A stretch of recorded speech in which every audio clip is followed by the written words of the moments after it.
नमस्कार मैत्रिणींनो, good morning. मी आज तुम्हाला फ्लावरची भाजी कशी करायची वेगळ्या पद्धतीची ती दाखवते. तुम्ही बघू शकता, फ्लावर मी वाफायला टाकलं, थोडं हळद आणि मीठ टाकून ना उकडून घ्यायचं. ते थोडं शिजलं ना की ते बाजूला ठेवायचं, मग ते पिळून घ्यायचं. आता मी ओलं खोबरं घेते, त्याच्यामध्ये ओलं खोबऱ्यामध्ये आपण हिरवी मिरची बघू शकता, हिरवी मिरची, लसूण आणि कोथिंबीर, नंतर थोडं हळद टाकायची, थोडं जिरा पावडर, धना पावडर टाकायची आणि मीठ टाकायचं आणि ते सगळं मिश्रण आपण बारीक मिक्सरला वाटून घ्यायचं. ते वाटलं ना, मिक्सरला चांगलं बारीक वाटून घ्यायचं. ही भाजी आहे ना, माझ्या सासऱ्यांना, माझी सासूबाई बोलायची, माझ्या सासऱ्यांना भाजी खूप आवडायची ही.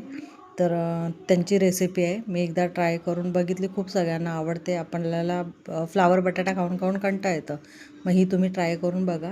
आणि ते फ्लावर आहेत ना, त्याचं पाणी काढून घ्यायचं. जशी आपण मच्छी फ्राय करतो तसं दाबून घ्यायचे ते, चांगले पाणी काढून घ्यायचं. आणि ते वाटण आहे ना, दोन्ही साईडला लावायचं, ते लावून घ्यायचं दोन्ही साईडला आणि मस्त त्याच्यामध्ये फ्राय करायचं. तुम्ही बघू शकता, त्या फ्लावरला दोन्ही साईडला असं लावून घ्यायचं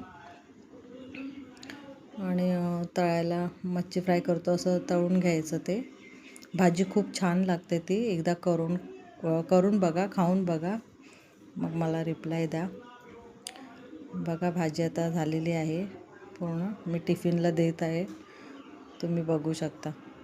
जर आवडली असेल तर माझ्या चॅनलला लाईक करा, सबस्क्राईब करा.